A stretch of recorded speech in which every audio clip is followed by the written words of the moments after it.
you ever had the feeling that you knew what someone was going to say just before he said it? Or have you ever walked into a strange room and had the sensation that you'd been there before? Well, if you have, you've taken a small step beyond. Now watch a giant step.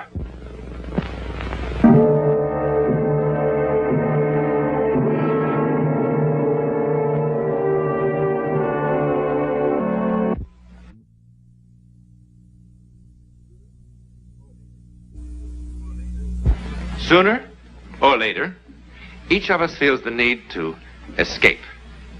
The country folk go to the city folk go to the country. This, for example, is a very pleasant form of escape.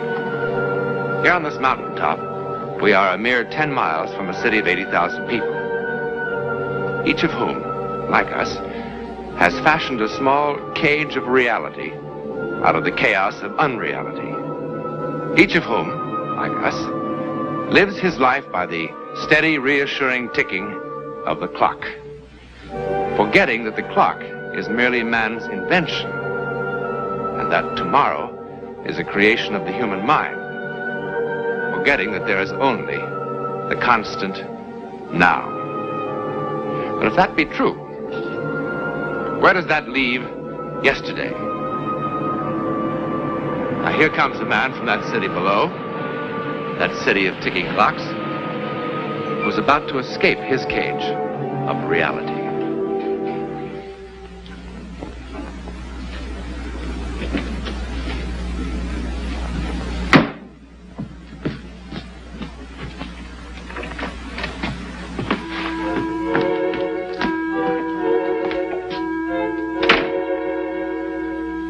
Ellen?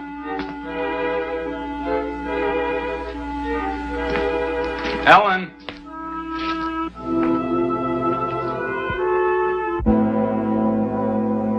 Seal tight with the stamp of the U.S. government. You scared me. Why? Well, first the telephone call, and then I came up to an empty house. See, so I got roaring drunk and fell off the mountain? Well, I didn't. I went out for a walk.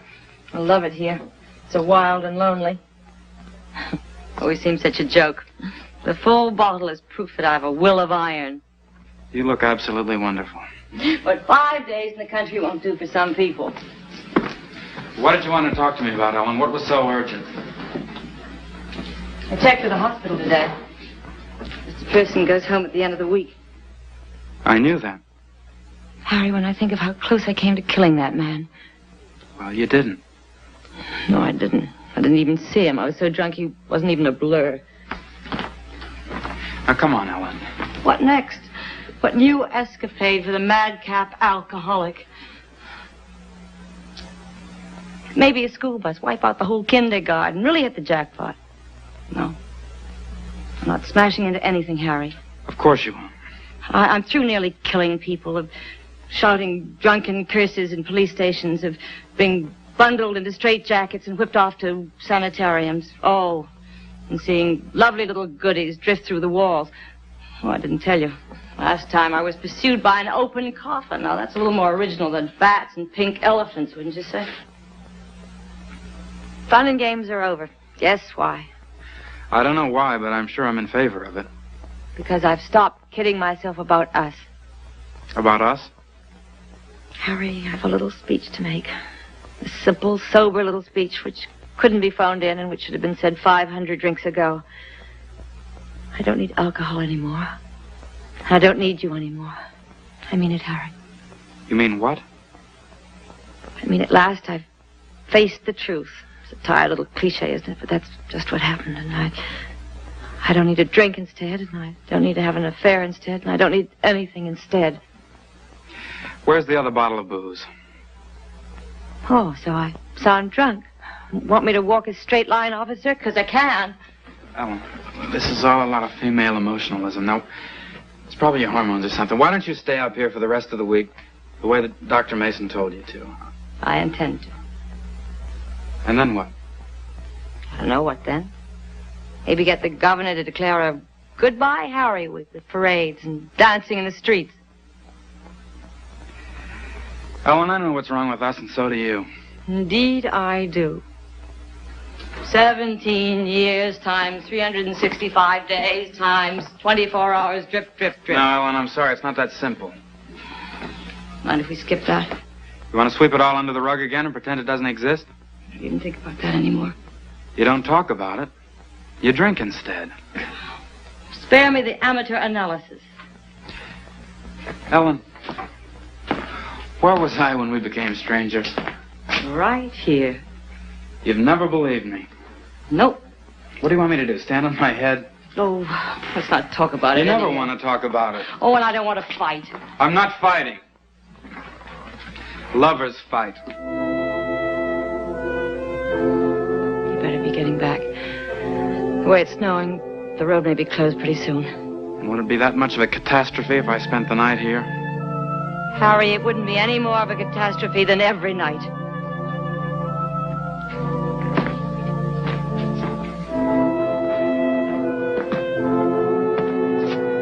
I think I like you better when you're drunk.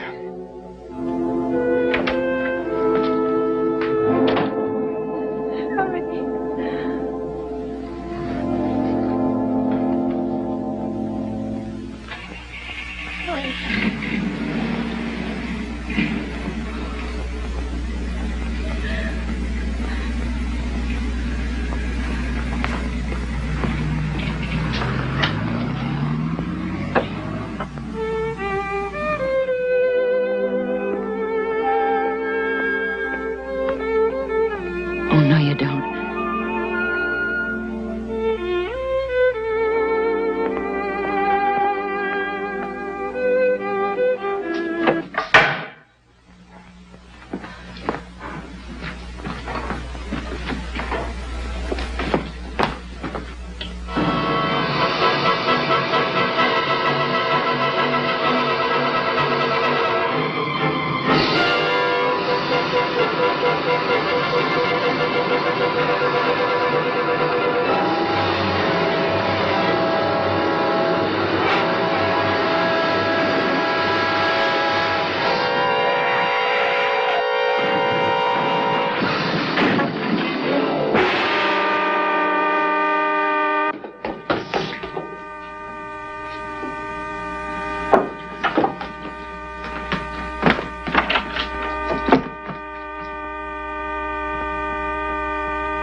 Oh, excuse me. I'm trying to reach Portersville, but I got lost in all this snow.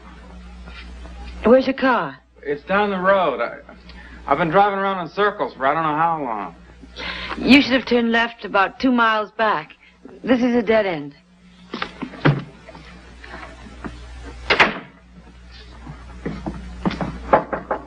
Yes? It's me again. It'll take me 10 years to get out of these hills, and this is the only house I can find anywhere around here. Would you mind if I'd use your telephone? I'm all alone here. My wife's in the hospital. There's an emergency phone just as you turn off the highway. Well, how am I going to find it in all this snow? I told you, I'm all alone. Thanks a lot.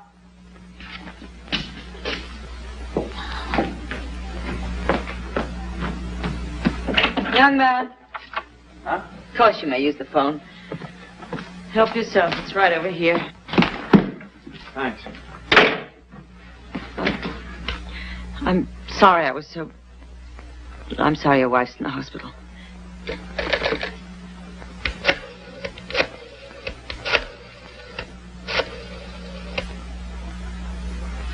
Your phone must be out of order. I dial and nothing happens. But it was working. What's the matter?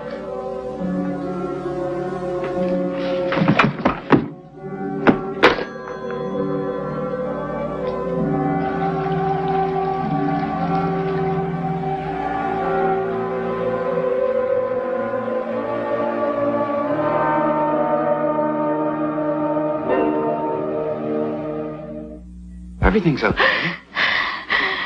You better? Okay, that's better. That's better. How gentle you are. I'd forgotten how gentle you could be. Are you okay? Are you sure you're okay? I don't want to leave you alone here. It's 9 o'clock. Visiting hours are over. Well, I don't know what I'd have said to her even if I did see her.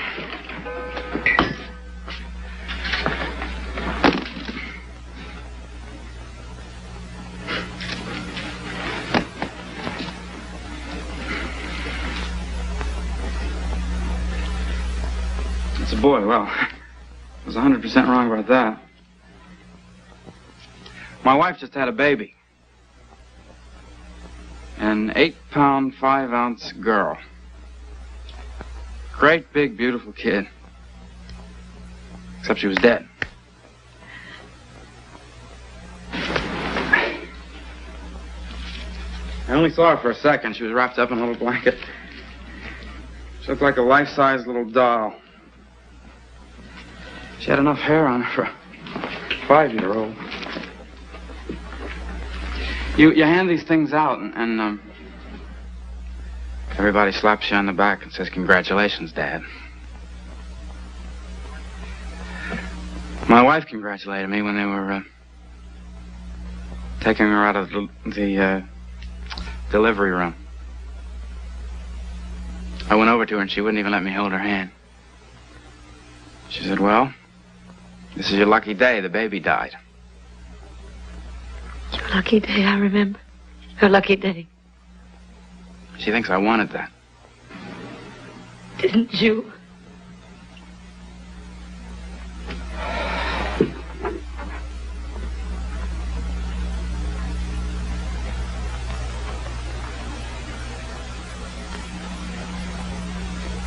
We've only been married for a year and a half. We're flat broke. I work 3 times a week, and I'm lucky to get that. I guess you don't know what it means to have nothing to come home to but fried liver. And maybe a Kino movie. Is there some law against trying to get some fun out of life? You settle down soon enough. Ellen and I wanted to travel. That was our dream. We wanted to rub shoulders with everybody else in the world. Well, you just can't do that with a kid strapped to your back. We'd saved up about $200. And then, surprise, Ellen was pregnant. So I told her that, okay, so you're pregnant. It's not the end of the world. We can do something about it. But she wouldn't. I guess that sounds awful selfish to you, but let me tell you something. I got a little bomb in my pocket. It's a time bomb. It's called a draft card. This one's got 1A on it. If I've got any living to do, I got to do it right now. I haven't got time to be unselfish. You are lucky the baby died.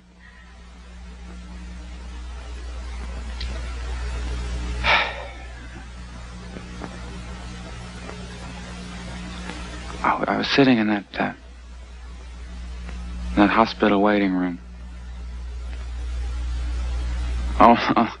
All the rest of those expectant fathers pacing up and down, jumping out of their skins every time a nurse went by. A bunch of boobs. And all of a sudden, a kid started to yell, and I thought, hey, that must be my kid. Well, it wasn't, but the funniest feeling came over me. All right, I know I don't fit into the pattern. I mean, I'm not crazy about hot dogs, and I don't go out bowling with the boys, and I never went over and felt every time the baby moved. I didn't go out rushing out in the middle of the night to buy Ellen pickles and ice cream. But sitting there in that waiting room, I began to realize that whatever was going to be born would live and breathe and grow up and be a part of the world just because Ellen and I love each other.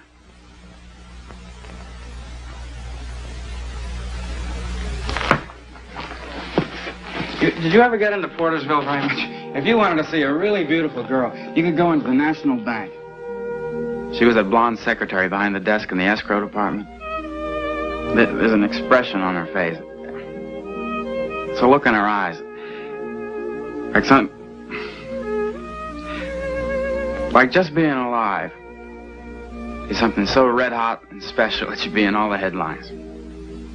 Sometimes I used to just go in there and look at her and say, baby. Well, I guess I catch on slow. But sitting there in that hospital waiting room, it really began to hit me what this child really meant. The flesh and blood proof of what Ellen and I really were to each other. And all of a sudden this feeling came over me. And it made all the cities and the mountains and the trains and countries seem like nothing. So then when they came and told me that the things weren't going very well in the operating room, the delivery room. Well, they got a chapel in the hospital. Maybe I should have gone down there to pray, but I went to the men's room and cried. And then I told myself that everything was going to be okay. I don't know why, but I felt absolutely sure of it. And just for good luck and to show my confidence, I guess, I got some of these things in the lobby. And then I went upstairs, and that's when they were wheeling her out. And that's when she said it to me. This is your lucky day, the baby died. We could live together for 50 years. She'll never think I wanted that baby. And it'll ruin everything. I do believe you. Am I so different? Am I so changed? Who are you?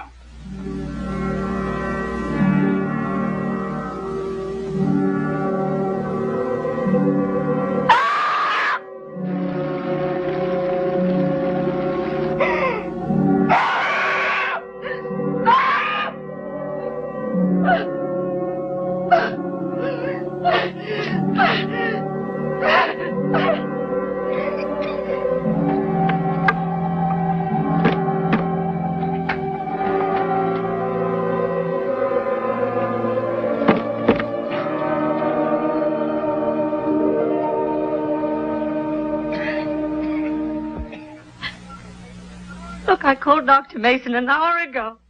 Yes, of course I'm sure. Yes, of course I am. Well, he couldn't have lived then. It's only 20 minutes drive. I am controlling my... Oh, I'm sorry. I'm sorry.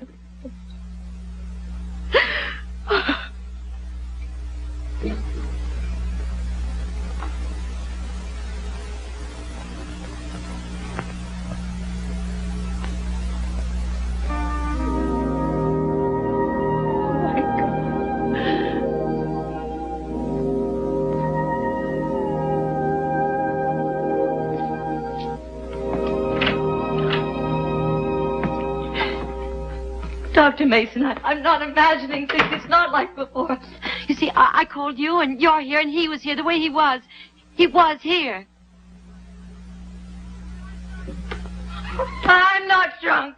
Ellen, I made a stupid mistake. I put your records in the inactive file. I didn't open that bottle. I suppose he did then. He did. Please believe me, believe me. He was here. I was where, Ellen? He was in a burning car, that's where he was. And by extremely good luck, I saw him as I came up to see you. Are you all right? I was out cold for a while, but I'm all right now. Ellen, how did it start this time? You hand these out and they slap you on the back and say, "Congratulations, Dad." It's a boy. It's a boy. Well, she couldn't have had much to drink. The bottle's almost full. She's not drunk. Well, then what is she? Good night, Doctor. Harry, I think I know Ellen's problems a little better than you do. Do you? Ellen, I'm going to leave some of these for you, and you can take them if you need them. You know how. You've had them before, and I'll call you in the morning. And, I think a couple of these might help you. Good night.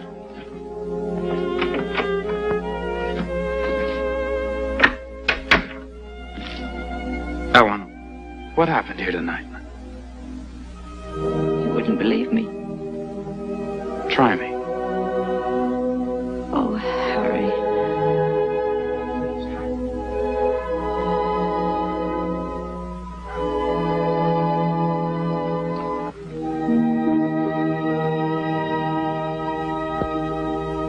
He believed her. He had to. Well, was it all a delusion? It's a boy. Now, that certainly was not a delusion. Then what happened to Ellen Grayson? Was it an hallucination? Was it an accident in time?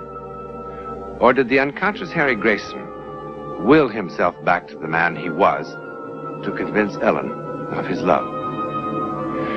What you've just seen is not so uncommon as you might think in the annals of psychic experience. Man has just begun to probe the world beyond his cage of reality. In that constant and marvelous and eternal world of the now. Who knows what he'll find?